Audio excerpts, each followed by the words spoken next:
fans, we are back on Monday Mojo.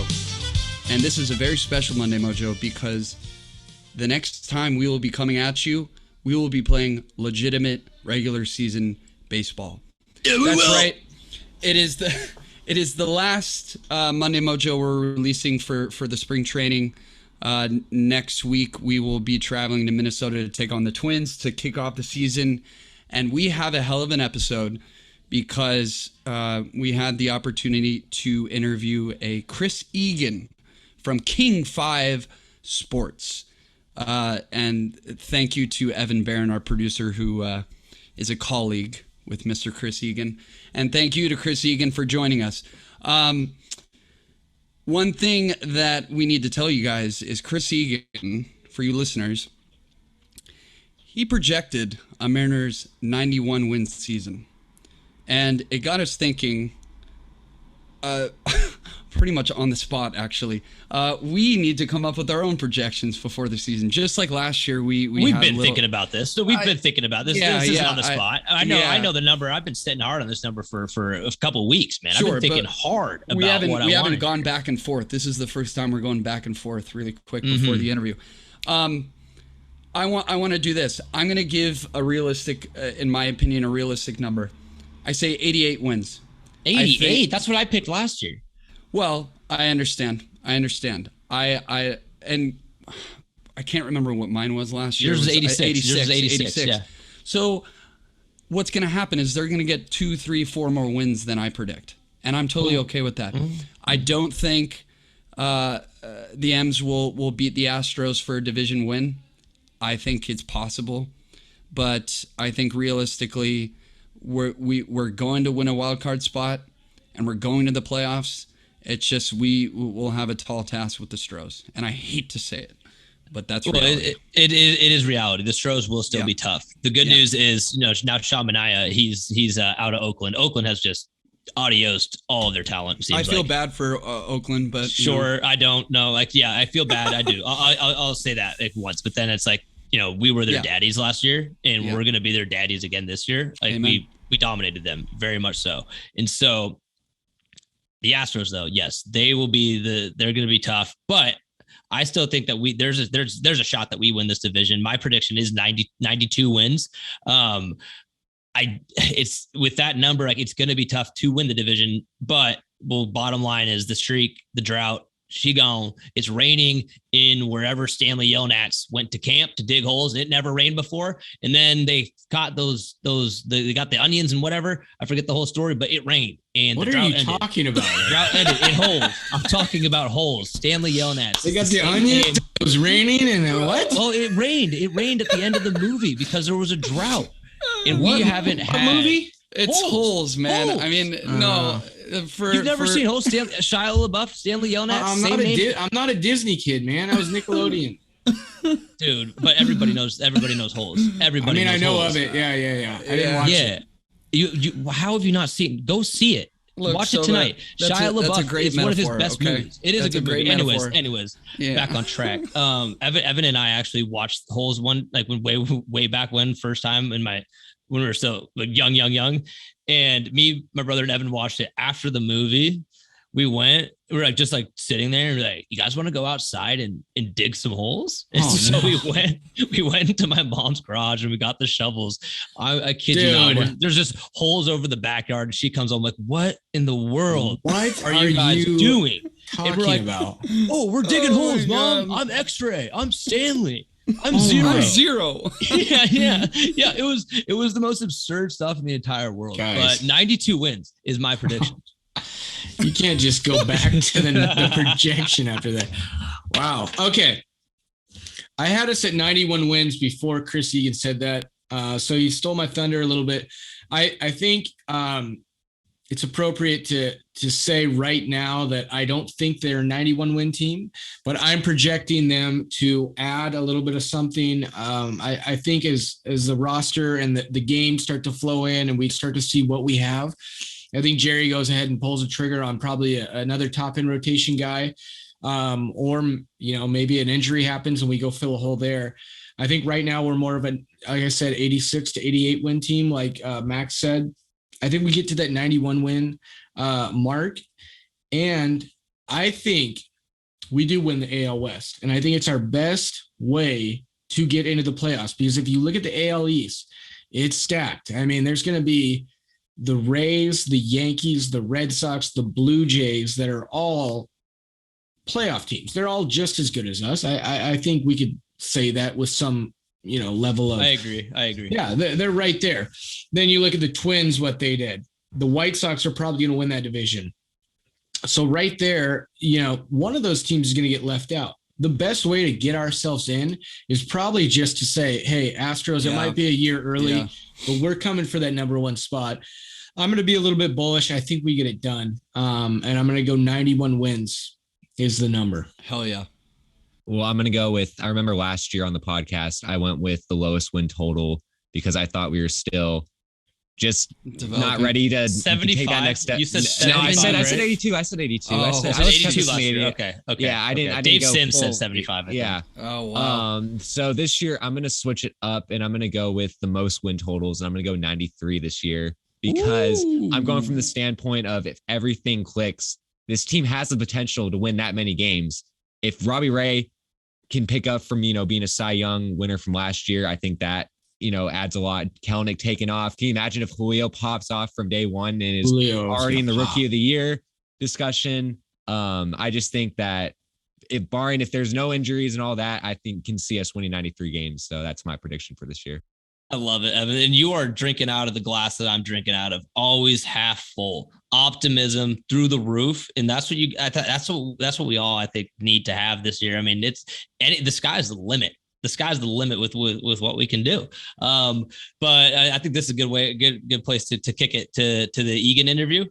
Before that, though, as you all know, we got to tell you, because again, we did this last episode, and to the ones that have subscribed, thank you very, very much. We do appreciate the heck out of it. But the numbers still are not adding up to how many we have listening to our episodes to how many are subscribed to YouTube. It's a drastic difference. And so for those who have yet to do that, go click the button real quick before the interview. Go click it, subscribe, like, comment real quick. We would appreciate it so much. You'll only get one notification a week. Yeah, only one a week. I'm not going to spam you. I mean, unless you want me to, I don't know. But it's one a week, and it's a good notification. You're already listening to it. Why not get reminded? It'll make your life easier. Help us help you. That's all my ask. And with that being said, Chris Egan, ladies and gentlemen, go Mariners. Go M's. How's it going, Chris? Good. How are you guys? Good. I'm welcome excited, to Monday Mojo. To have multiple Chris's on the show again. We'll have three of us here.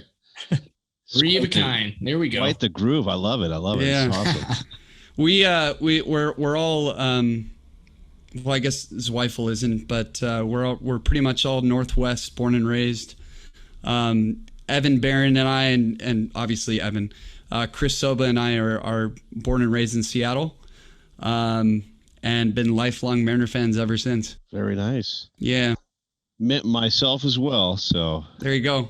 Yeah, we did a little bit of homework on you. Uh-oh. You're quite the pickleball guy, huh? A lot of pickleball. Yeah, a lot of Northwest stuff with me. So yeah, it's fun sport for sure. Yeah. So I think my one of my best friends, Jack Wechter, he claims that his great grandfather from Bainbridge Island, he claims that he was the inventor, one of the inventors of pickleball. The four were on Bainbridge Island, so it could be true.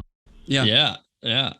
We'll see. But it's funny. I was actually looking up, and like professional pickleballers, they're making like the top dogs. It's like almost 80K. It's like, he's the number one guy pulled in 400,000 last year playing pickleball. What? Yeah.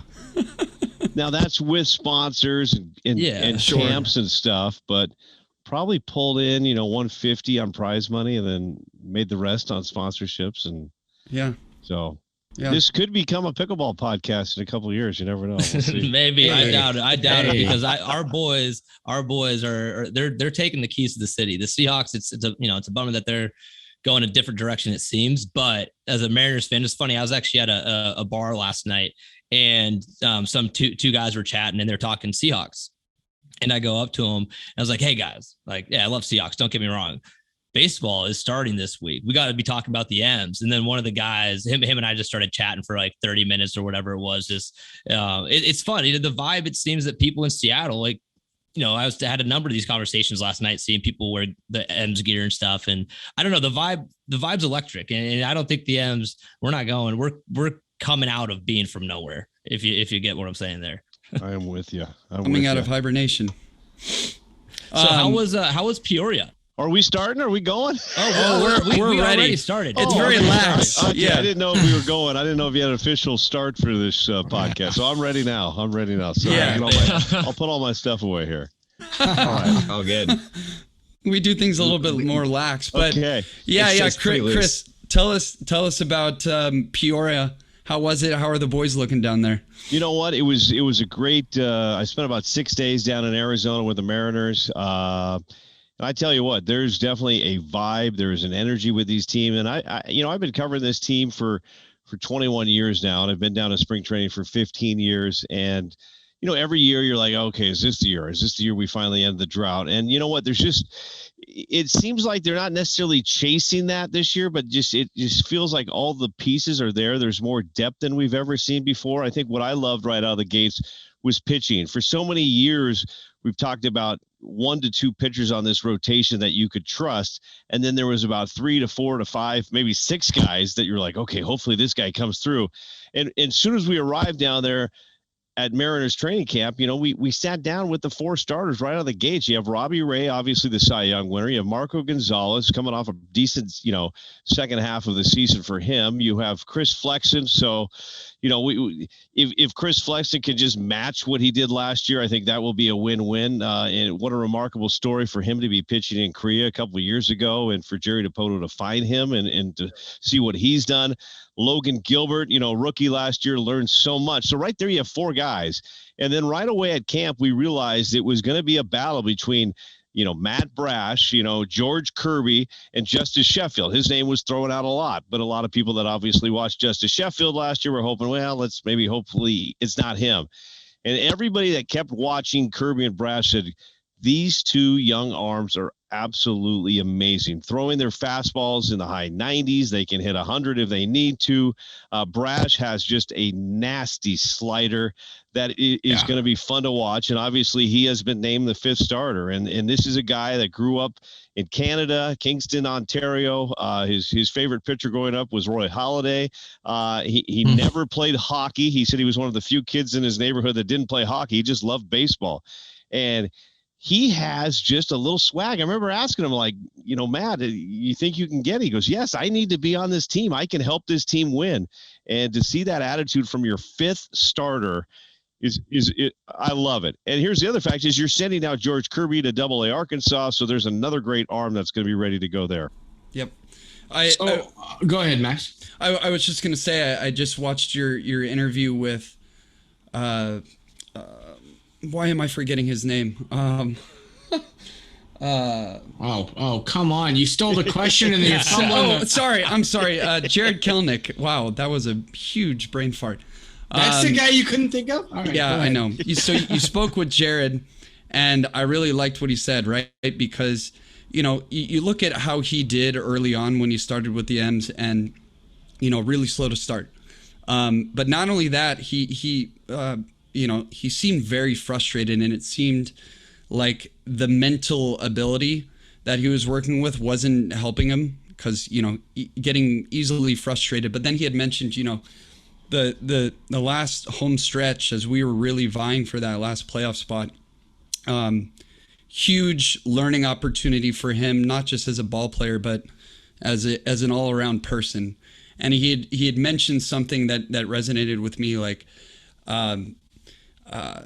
the drought that the Mariners are going through, right? It's giving them the motivation that they need to really see where they, to be where they want to be come October.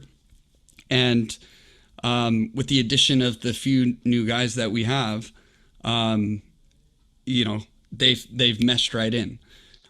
So, were you able to see kind of the the inner workings of the guys down there? Did they seem to be getting along? Well, they definitely were getting along, and we'll begin with the guy you're talking about, Jared Kelnick. I wish you could see the whole interview. It was 25 minutes, and I love the entire thing. First off, he went back to last year, and he went to that last homestand where T-Mobile was sold out. He said he was blacking out when there was big hits and things because he was just so jacked up to be in that ballpark with so many fans. And this is a kid. I mean, you guys grew up in Seattle. I grew up in beautiful Puyallup. You know, we all grew up playing sports, but this is a kid that grew up in Waukesha, Wisconsin.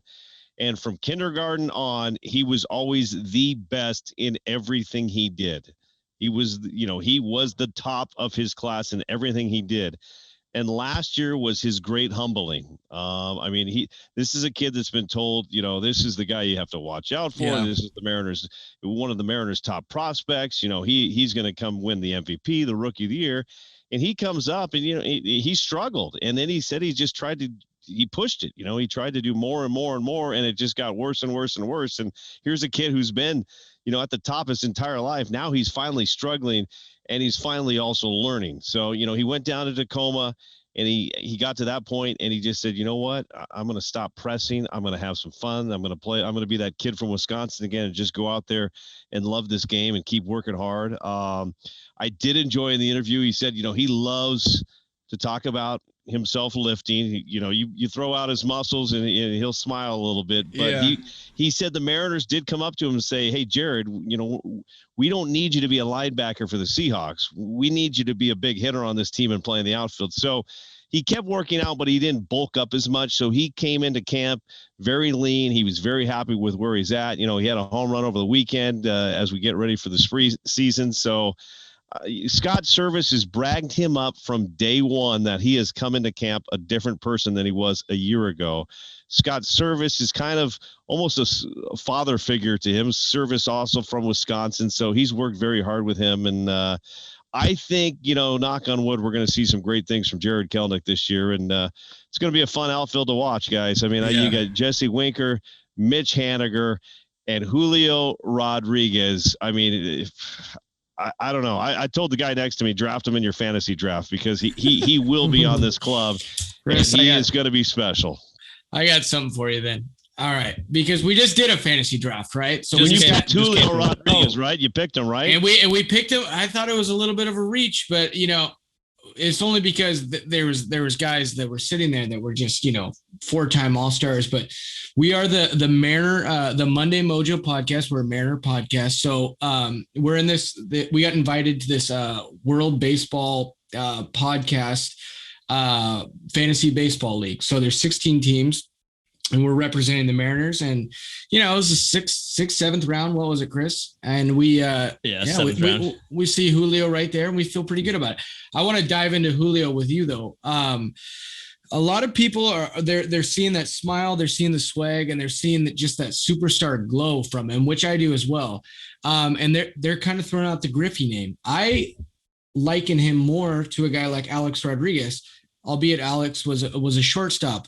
But the right side swing, it looks similar. The bat profiles to, if you want to be bullish, 35 to 40 home runs. I don't know when that's going to happen, but hopefully sooner rather than later. I see him more as Alex Rodriguez. What do you think? Well, Chris, be careful right out of the gates because I mentioned J-Rod on the air one night on King 5, and I got a nasty email from a lady saying, how dare you call him J-Rod? He's nothing like gosh.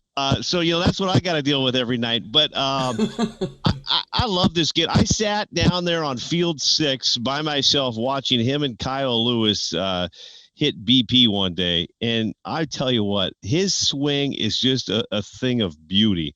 And I haven't said that a lot about players down there. And yes, you mentioned the name Ken Griffey Jr. That was another swing of beauty. I think we're going to be amazed. I think, I'm not going to compare him to Griffey. I'm not going to compare him to Alex Rodriguez because I think Julio Rodriguez is just going to become a name on his own. I think he's going to be that big of a star. I think he is going to take over this city. That is how good he is. And the great thing about it is he is coming up surrounded by all-stars. J.P. Crawford, obviously the leader of this team. Mitch Haniger coming into camp in the best shape of his life. Jesse Winker, to the left of him over there, an all-star as well. And Adam Frazier, an all-star. So this is a great time for a player like him to come up because he doesn't have to do everything right away. So it's going to take that pressure off of him. But it is going to be amazing what he can do, not only in the field, not only hitting, but running the bases, which has been a trouble of this team over the past few years. And you are going to need him in the outfield. If games are tight late with this Mariners team and we need a save, I'm sorry, I don't know if I feel comfortable with Winker, Haniger, and Kelnick out there in the outfield. No. You need some speed out there, and Julio Rodriguez has the speed. And we haven't heard a whole lot about Kyle Lewis, who I chatted with down there. He's obviously rehabbing. But can you imagine this Mariners team if you get a healthy Kyle Lewis and Julio Rodriguez in the outfield? I mean, phenomenal. It's almost, and this is a great problem to have, but it's almost like you have too many guys out there. I mean, we have Kelnick, Winker, Lewis if he comes back, as you're talking about, Haniger, and then Julio Rodriguez. Which is obviously, Chris, that's the thing we've never had is depth. I was just about to say that. This One is a great goes problem down and we're hurt. We're done. So it's finally. I'm fine with it. I'm fine with having a plenty of riches, if you will. Chris, you had a question, didn't you? Well, I was going to say, it was funny because when we were talking, we had Julio on the show and we were talking with him and Max asked Julio, he was like, who would you compare yourself to? And as current player, past player, whatever. And Julio's like, man, I'm me. Julio's Julio, right? And so when we're seeing, and his wife, like, I get what you're saying with comparing him to A-Rod, but like only his game maybe, but his personality, right? Not even close. Completely different side of the spectrum. More of like he's outgoing. He's putting on Twitter that he wants to, like, in the middle of a spring training game. He's like, "Where are some fans? I'm going to come meet you." And he's going in the middle of the game to go meet fans. Yeah. I'm like, when's the last time we've had an interaction with a player like that? He's coming in and he's just absorbing, for lack of better words, all of the love from the city in giving as much back. And he's going to just create, like Chris Egan, you're saying, like he's just going to create his own stardom. He's going to be Julio, as he said it himself. And so, I mean, it's tough, right? To try and compare him to anybody.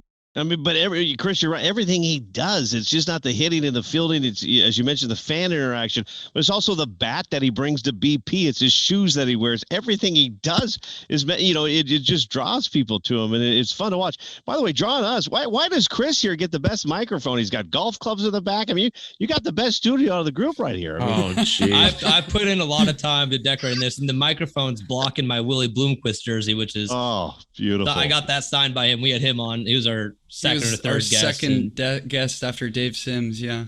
But it's funny to mention, guys, you mentioned, Julio Rodriguez and just what he's been down there. But we also, as Chris asked, how's the camaraderie with the team? Well, it was Julio Rodriguez when Eugenio Suárez said the second day down there at training camp, hey, if I hit 50 home runs, Scott Servais, you're going to dye your hair black and white like mine. Well, it was the rest of the team says, you hit 50 home runs, we will all dye our hair like you. So it's that type of team camaraderie. Will Eugenio Suárez hit 50 home runs? I'm doubtful. He hit 49 a couple years ago, but just the fact that this team is all in together is pretty cool stuff. Yeah. So I have an interesting question for you. So we all feel really good about this offseason and the camaraderie, as you're talking about, and how it's all coming together and Jerry Dipoto's plan. What are the things that can derail this season? I'm not trying to get go down a bad road here, but I mean, let's just be realistic. If Robbie Ray goes down, or actually, I won't steal the question from you. What do you think are a couple of things that can't happen if we want to make the playoffs? Well, I think the number one thing when you look at teams is everybody says is stay healthy. So obviously that's a concern right there. Is health. The good thing with this is we've mentioned, is that they do finally have depth. So if you lose one of the pitchers, then you run down to Double-A Arkansas and you get George Kirby up here ASAP, and then you go to the depth there. There's still some concern for me at the catching position. You got Luis Torrens, Tom Murphy, Cal Raleigh, all these guys, they need to be better. Let's be honest. Luis Torrens is the best hitter of the group. Yeah. His fielding was very Yeah, his defense was not good. I know they've tried him a little bit at first base since the Mariners, since Evan White went down with an injury. Joel, when's Evan White coming back? I got my own helper here during the podcast. Evan White, when's he coming back? Who knows, he says. Okay, so, there you go right there. We have Ty France at first base, and that is it. 6 to 8 weeks before Evan White comes back as a possible backup. So you have Luis Torrens as your backup first baseman. That's a little concerning to me there. Will Chris Flexen be the Chris Flexen we saw last year? I think that's a big question mark for everybody. Logan Gilbert hasn't looked brilliant during Cactus League play. Although I always warn people, don't look too much into spring training. As manager Scott Servais has said many times before, don't look at the wins and losses. We're looking at different things. So, you know what? I think my biggest concern, obviously, is that pitching staff and keeping that pitching staff. And the other one, and we haven't talked about it yet, is will that bullpen do what they did last year? They're not going to surprise anybody. Right. People now know who Paul Sewald is. People now know who Drew Steckenrider is. So Diego Castillo, they're not going to come up and surprise teams, but the arms are still there, and the confidence is growing with that bullpen. So, our hope is they can continue to do what they did last year. Absolutely. I don't know if I really answered your question. I think number one is just honestly keep this team healthy. I would hate. That's it's a stupid question because that's the obvious answer. It's just keep people healthy. But yeah, I think you hit on the bullpen. I mean, they performed to just an amazing level last year. So if they can even get back to that would be amazing. And let me throw this out there. I don't need to tell you guys because you grew up in this area, but I'm sick and tired of this city jumping on the bandwagon at the last moment. I mean, Mariner Nation needs to jump on this bandwagon right out of the gates. We don't need to wait till August or September to pack T-Mobile Park. I'm tired of the wishy-washy fans that keep saying, "Oh, they broke my heart. I can't take it anymore. I don't know. I don't trust this team." Just get out there from the beginning and enjoy the process and enjoy this team for the entire season. As Robbie Ray told me, nobody's going undefeated this season. So there's going to be some bad losses. It's how you handle those losses. And sometimes the fans don't handle them well in Seattle. So, I agree with you guys. As you talked about this at the beginning of the podcast, you can feel a little shift, in the Pacific Northwest. There's a little shift going on, and I think Mariner fans are feeling it as well, as the Seahawks are going to take a little downturn with the loss of Bobby Wagner and Russell Wilson. Yeah. Well, with that too, it's not just a shift in the Pacific Northwest. I mean, you hear Jesse Winker's interview with the Cincinnati media. Oh boy, and I have never heard in my fandom since 2000s, whatever. I've never heard a player really get traded and be like, I've been waiting for this opportunity to go to a team that has a chance at, winning their division, a chance at getting a ring. And I'm hearing him use those words to describe my Seattle Mariners organization. And I'm like, when has anybody said this? And then you see Jeff Passan a while back, he tweets out the Mariners are going to be a problem for years to come. The media, the national media, the players, us in the Pacific Northwest, people are recognizing what DePoto's been able to build and accomplish since he unloaded in 2018. The jigsaw puzzle pieces, as I used for my analogy to describe Jerry's plan, he got that with the farm system and grew it to the best one in the league. And now we're adding those corner pieces with the free agent market that we did. I mean, this is, if you're a bandwagon fan and you are, jump on right now. Yeah. Jump on right now. Jump on that bandwagon now because it's gonna be a hell of a ride this year. I'm so excited. And along the way, maybe you'll get a puffy jacket and a bobblehead if you go to a game once in a while. Yeah, I mean, you'll get some nice souvenirs. And the thing you mentioned that I get sick and tired of is during this offseason, so many people are like, "Oh, geez, they just didn't do anything. The Mariners just sat around and do." You picked up a Cy Young winner. Okay, you went and got a Cy Young winner in Robbie Ray, a legit ace to this ball team that will be pitching on opening day. Then you get Adam Frazier, who's been Mr. kind of quiet, all-star, second baseman. This guy knows how to hit. He knows how to field. And then you pick up another. And everybody starts to go, "Oh, Eugenio Suárez, all he does is strike out." He wasn't the main part of this trade. It was Jesse Winker in left field. I mean, guys, since you were born, since you guys were kindergartners at O'Day. We haven't had a left fielder on this team. I've been here since 1973 in the Pacific Northwest. I don't remember a left fielder. Hey, Phil Bradley back in the day, but yeah, I tell you what, we have an all-star finally in left field. So somewhere Randy Wynn is listening. Yes, and he's not happy, is he? He's not happy. No, Is Sean Figgins a big fan of this podcast as well? God. I hope not, because if he is, he hasn't heard any kind words said about him. Absolutely not. That's great. Chris, did you get a chance to go to any of the last few games of last season, or were you working across the street? I was working, and I actually did go to one. And I'm going to tell you guys, what felt pretty cool to me was I was there in 95, with my family, driving up in the family station wagon from Puyallup to watch the games. And I remember those, Mariner chants. And I took my two younger boys to a game, and they won the game. And I led the chant, "Go Mariners, go!" And the next thing you know, it's about 600 to 700 people strong chanting that, and you just get goosebumps, and it just fires you up. So I hope fans remember those moments, because I know the players do, and the players are feeding off of that momentum, because I talked about that with those guys down there in Peoria, Arizona, and they love it. But they also understand, guys, it's a long season. It is a marathon, and they have to kind of approach it series by series and just learn from that and try to win each series. Yeah.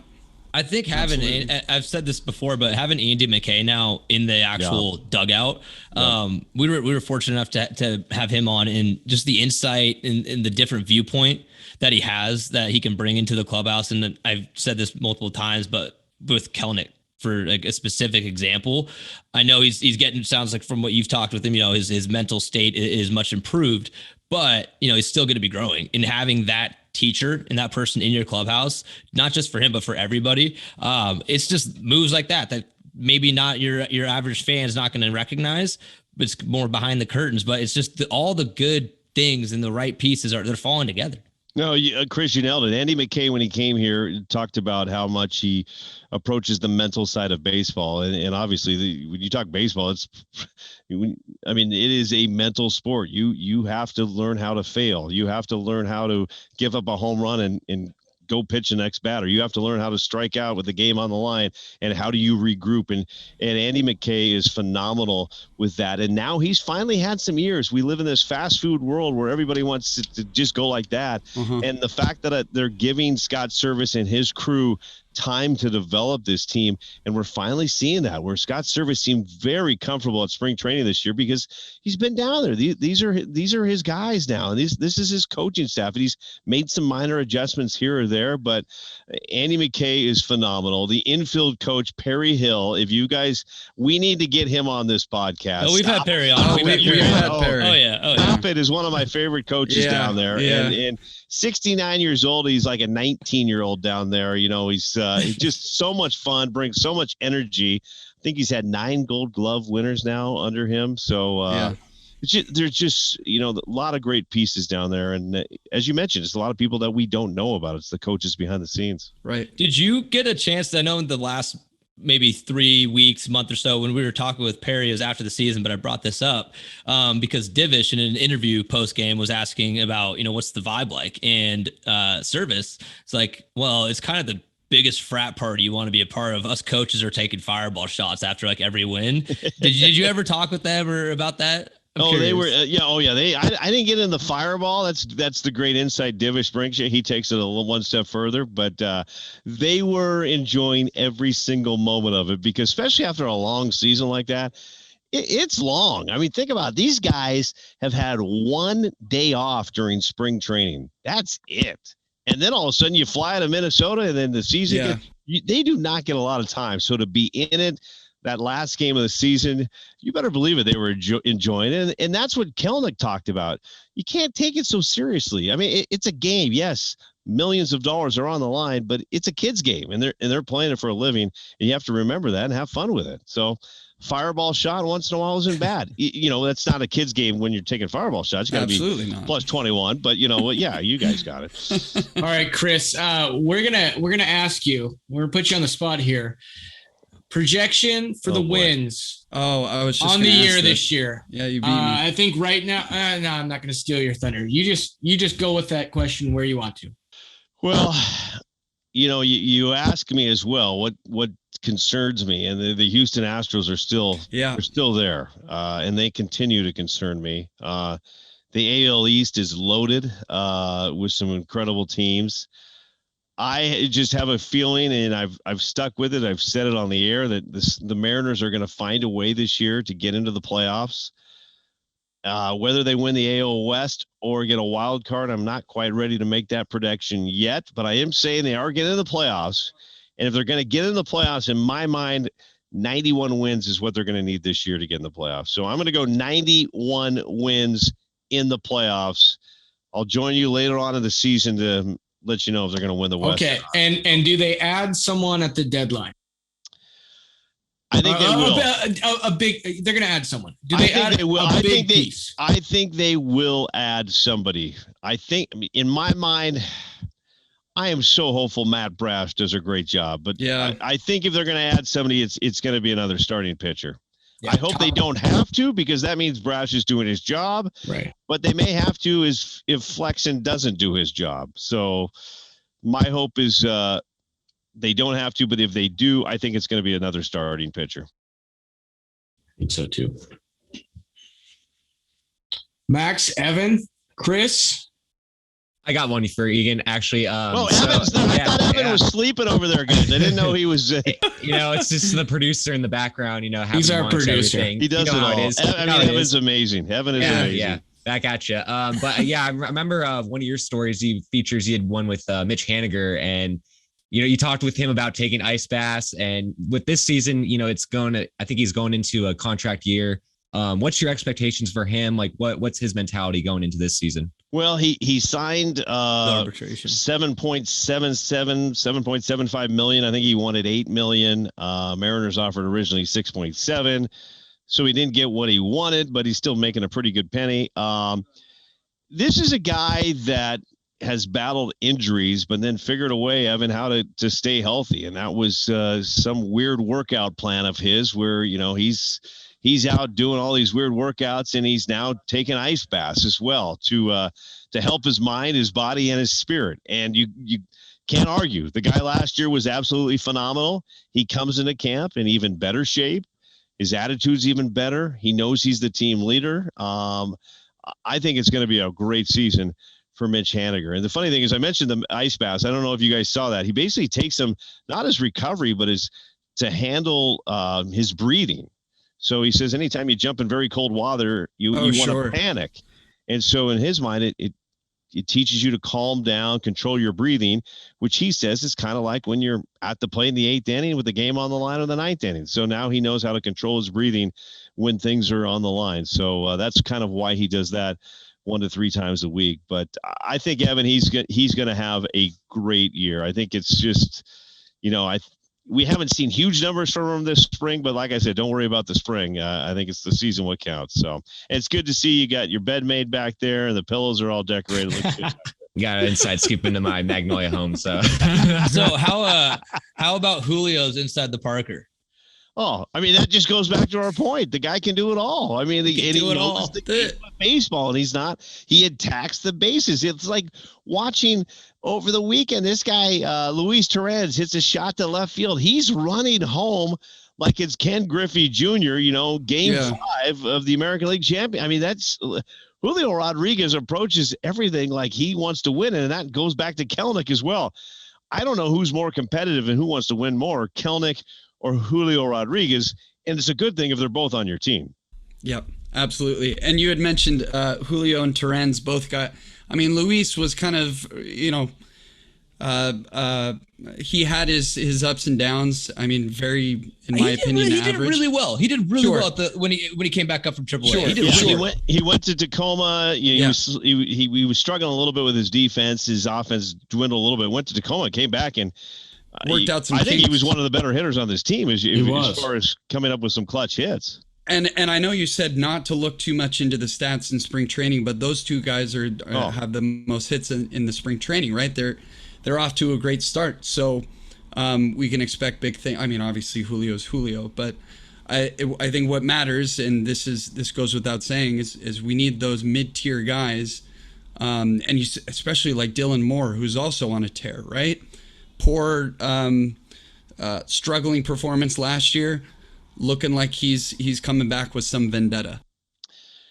Demo, as they call him down there, is the modern day Willie Bloomquist. If we could highlight the jersey, I mean, he is the guy that he's JP Crawford's main backup at shortstop. He can play second, he can play third, he can play left, center, right field, and he knows.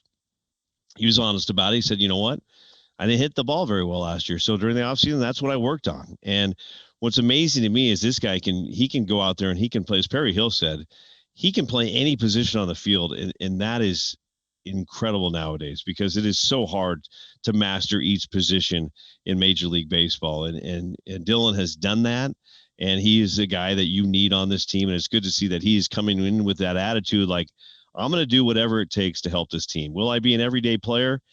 Probably not. Can I help this team win every day? Yes, I can. So I think you need that, and you need those guys on your team if you want to win. I mean, you go back to O'Day High School when they won a state basketball title. Paulo Banchero was the star. He was the leader on the team, but there was some role players on that team as well. Got rebounds that, came off the bench and did their job. So not everybody can be the big star, but I think Dillon Moore, he's going to have a great year. Yeah. Well, and also you look at Dillon Moore last year, we don't win those first two games against the Dodgers without Dillon Moore at third base and then without Dillon Moore at second base. Yeah. Two different bases, two different games, and he made two different outstanding jaw-dropping diving plays to save, potential to, it helped us made us get the win. And, I totally agree with you. Yeah. And he was talking about the wheels that Dillon Moore has. Like he said in an interview that like, he knows that the M's, now that we got Billy Hamilton and Julio, but other than that, where's our speed? It's not that much. And so we're going to need a guy like Demo, eighth inning pinch runner on second base, something like that. And I love the modern day Willie Bloomquist comparison. I appreciate that. Well, and Chris, you nailed it there. This is a guy, seventh, eighth inning, you need somebody to pitch run. And if you're doing the substitutions, if you're Scott Servais, you put in Dillon Moore, it's not a 2-for-1. You just put him in whoever, and he can go play that position as well. Scott Servais doesn't have to waste two guys if he's making a substitution. He just puts him in. Okay, you're going to go to second base. You're taking over for Adam Frazier because we need some speed on the base pass, and you'll be playing second base in the ninth inning. So that's a great luxury to have right now for Scott Servais. Do you think Billy is going to get with the 28-man roster starting the year? Do you think he'll get the opening day? My gut is he's going to be in Tacoma to start things off, but he's done a lot of good things down there for sure in Arizona to prove that he needs to be up there. That's what excites you about this team is that, and I'm okay with having some pretty good kids down in Tacoma as well, playing ball down there because we saw last year, guys. I mean, the amount of travel from Tacoma to Seattle, I mean, there was a lot of movement between those two clubs. So it's going to happen again this year. Jerry DiPoto, he can't stay still for a week. He's going to be making a lot of moves, bringing guys back and forth. So my gut is he doesn't, but we will see him. Yeah. Chris, we got one more for you, and then we're going to let you go. I'm kind of ticked off at the other Chris because he stole my Billy Hamilton question. And then you gave him props for, the Dillon Moore and running the bases and how valuable he'll be there. I was going to bring that up as well. I thought you were, Chris. That's two in a row. I felt you were, Chris. You being a UW grad like you, I figured you had. Okay, so I got one more for you because we've heard about George Kirby. Yes. And Matt Brash is going to take that fifth spot for now, but we're kind of higher as an organization on Kirby, obviously. Where do you see Kirby fitting into this year? And maybe if you even have this much for us, a good comp for him or just kind of what you expect from him. I sat down with George, had a great conversation with him. Another confident young arm. COVID was a little bit tough because they didn't get as many games when you were in the minor leagues. They didn't play as many games, get as many innings pitched, but he's in a great position right now. And I think after his first pitching performance in Cactus League play, he did phenomenal in his next couple of outings. He's going to go to Double-A Arkansas. I think he's going to be doing just fine down there. And this is a guy I think we will see maybe in a month or two. Like I go back to, I hope we don't see him because that means the other 5 are doing their job. But there's a chance one of those guys is going to struggle. I mean, it's baseball. They may not have the season they're hoping for. And that's the good thing about this team is you don't have to wait around and see that pitcher struggle for 3 or 4 outings. If George Kirby's down there lining it up in Arkansas and possibly comes up to Tacoma and is ready to go, then you know what? If a Flex or a Gilbert are struggling or a Matt Brash is struggling, get him down to Tacoma, build up the confidence, and bring up Kirby and see what he can do. And the great thing is when you bring in those arms like that, Gilbert surprised a lot of people last year. He's not going to be surprising anybody this year because there's a lot of stuff on him. So you bring in a George Kirby, he may surprise some hitters for a little while there. So we'll see. I mean, he's got nasty stuff too. This is a guy that can hit in the hundreds and has great pitches. So he's going to be fun to watch. Absolutely. Hey, Chris, we appreciate you being here. Great TV personality, even better of a person. Thanks again for joining us. Max, thank you so much. I've been, not that I'm focused on your hat, but is that a grizzly bear up there or a otter? I'm trying to figure out. That is a grizzly bear. That is a grizzly bear. Good. Yeah. Otter and a grizzly bear, 2 different animals. Very different animals. Yeah, I have a tough angle from my vantage point here. Sure thing. Thanks you guys. It's fun. Christine. All I'm going to say in my last words is Mariner fans, don't wait. Get out there right out of the gates. Let's go support this team. Absolutely. Chris Egan, King 5 Sports Desk. That's my sign off for you.